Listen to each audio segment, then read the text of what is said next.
Hello friends, super સહેલિયાથી હું દીપા આજે અરબી વડીની બહુ સરસ રેસીપી તમને બતાવું. અરબી આપણને બધાને ખબર જ છે, આ રીતે પત્તરવેલના પાન કહેતા હોઈએ છીએ અને એની નસો આ રીતે મેં મિડલની જે થોડી જાડી નસ હોય એને ચાકુથી કાઢી લીધી છે. પહેલાં પાનને સરખી રીતે ધોઈ લીધા અને પછી સેન્ટરની મિડલની જે જાડી નસ હોય એને મેં કાઢી નાખી છે. હવે આ રીતે પાનાને આપણે 3-4નું બંચ કરી અને રોલ કરી દેવાનું અને એને કટ કરી લેવાના છે. એકદમ ફટાફટ બની જાય આવી આ રેસીપી ઇવનિંગના ડિનરમાં કે મોર્નિંગના બ્રેકફાસ્ટમાં બેસ્ટ છે. ઇવન પાર્ટી સ્ટાર્ટરમાં પણ બહુ સરસ લાગે છે. પત્તરવેલના પાન તો તમે બધા બનાવતા જ હશો, પણ આ રીતે નવા ટેસ્ટમાં તલથી ભરપૂર આ અરબી વડી બહુ જ સરસ બને છે. બધા જ આ રીતે આપણે જે પાન છે એ 3-4 લઈ બંચ બનાવીને રાઉન્ડ આ રીતે એને કટ કરી લેવાના છે. થોડો અંદર તમને પાણીનો ભાગ દેખાઈ રહ્યો છે, મતલબ પાના થોડા ભીના હતા. ખંચેરીને મેં કટ કર્યા એટલે, પણ એનો ટેન્શન લેવાની જરૂર નથી કેમ કે આમ બી આપણે થોડું પાણી એડ કરવું પડશે. હવે અહીંયા 1 કપ જેટલું બેસન કે ચણાનો લોટ આપણે એડ કરવાનો છે.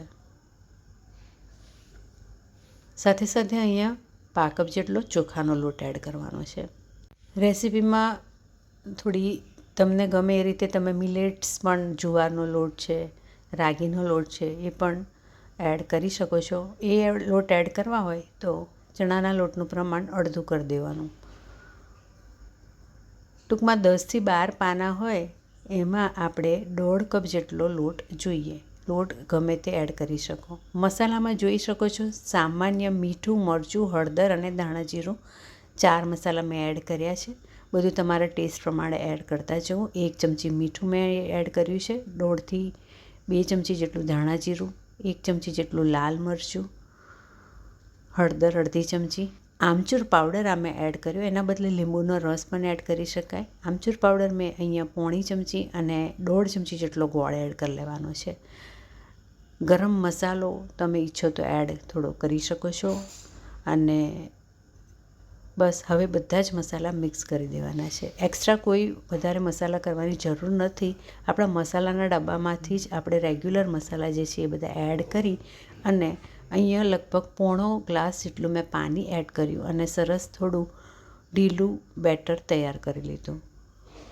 ફ્રેન્ડ્સ, રેસીપી બહુ જ ઇઝી છે, ઝટપટ બની જાય છે અને ટેસ્ટમાં પણ બહુ જ સરસ લાગે છે.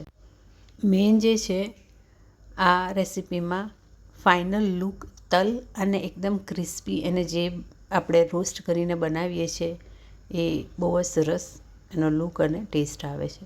આ રીતે બધું જ સરખી રીતે મિક્સ કરી લેવાનું છે અને આપણને જોઈએ એવું આ રીતે થોડું ઢીલું ખીરું જેવું તૈયાર કરી લેવાનું છે. જોઈ શકો છો. હવે અહીંયા આપણે 1થી 1.5 ચમચી જેટલું તેલ એડ કરી લઈશું અને 2થી 3 ચપટી જેટલો મીઠો સોડા એડ કરી લઈશું. એનાથી સરસ થોડું એમાં જાળી બનશે અને થોડું સોફ્ટ પણ થશે. બધું સરખી રીતે મિક્સ કરી દીધું છે.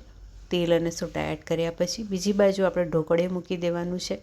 અહીં તમારે 3થી 4 ગ્લાસ જેટલું પાણી એડ કરી ગેસ ચાલુ કરી દેવાનો છે. એક પ્લેટ મૂકી દઈશું. પ્લેટને સરખી રીતે ઓઇલથી ગ્રીસ કરી દઈશું. ઓઇલ બહુ સરસ રીતે આપણે 1 ચમચી જેટલું લઈ અને પીછીથી આ રીતે બધું એને સરખી રીતે ગ્રીસ કરી લેવાની છે પ્લેટને. અને એની ઉપર આપણે બહુ બધા તલ સ્પ્રિંકલ કરવાના છે. બધા સરખી રીતે થાળીમાં સ્પ્રેડ કરી દેવાના છે.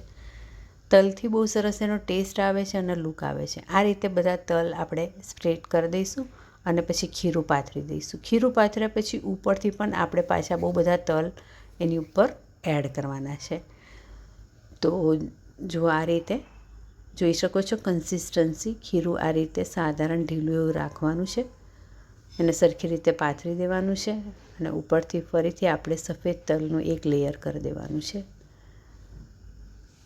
આ રીતે કર્યા પછી ઢાંકી દેવાનું. 15થી 20 મિનિટ માટે એને ચડવા દેવાનું. 20 મિનિટમાં એ સરખી રીતે ચડી જાય છે મીડિયમ ફ્લેમે. જુઓ હવે આ રીતે ઉપરથી મેં ફરીથી તલનું એક લેયર સરસ બનાવી દીધું છે. તલથી બહુ સરસ એનો ટેસ્ટ લાગે છે. ઢાંકી દઈશું. 15થી 20 મિનિટ થવા દઈશું. મીડિયમ ફ્લેમ રાખી છે. 15થી 20 મિનિટ પછી આપણે ખોલીને જોઈશું સરખી રીતે આપણી આ અરબી વડી છે ચઢી ગઈ છે. આ રીતે જોઈ શકો છો. હવે આપણે એક મોટી તવી આ રીતે લઈ લેવાની છે, ઢોસા તવા જ લેવાના, અને એની અંદર આપણે 3 ચમચી જેટલું તેલ એડ કરવાનું છે. અહીંયા મેં સિંગ તેલ લીધું છે. 3 થી 4 ચમચી જેટલું તેલ એડ કરીને એની રાયદાના અને હિંગનો વઘાર કરવાનો છે. એકદમ ધીમો ગેસ મેં કરી દીધો છે. બીજી બાજુ નાના નાના પીસીસ આ અરબી વડીના આપણે કરી લઈશું. હવે આપણે એને બેઉ બાજુથી તવીમાં લઈ લઈશું અને ગોલ્ડન કલરના શેકી લઈશું. આ તલ જે એકદમ સરસ ક્રિસ્પી બે બાજુથી સરસ ગોલ્ડન કલરનું શેકાય છે, લેયર એકદમ ક્રિસ્પી થશે અને તલનો ટેસ્ટ બહુ જ સુપર્બ લાગશે. આ રીતે અરબી વડી તમે ચાની સાથે ખાશો તો બહુ જ મજા આવશે. તો ફ્રેન્ડ્સ, રેસીપી બહુ જ સરસ છે, ચોક્કસથી ટ્રાય કરજો. અને ચોમાસામાં જ્યારે ખાસ કરીને વરસાદ પડતો હોય ત્યારે તમે આ રીતે ચાની સાથેની મજા માણી શકો છો. પાતરા બનાવતા હશે, પણ આનો ટેસ્ટ આ રીતે તલથી ભરપૂર જ્યારે શેકીને તમે ખાશો તો બહુ જ ડિફરન્ટ લાગતો હોય છે. કોથમીરથી એને ગાર્નિશ કરી લેવાની છે. જોઈ શકો છો બહુ જ સુપર્બ અરબી વડી તૈયાર છે. મહારાષ્ટ્રીયન રેસીપી કોથંબર વડીથી ઇન્સ્પાયર થઈને મેં આ બનાવી છે. ચોક્કસથી ટ્રાય કરજો. Thank you.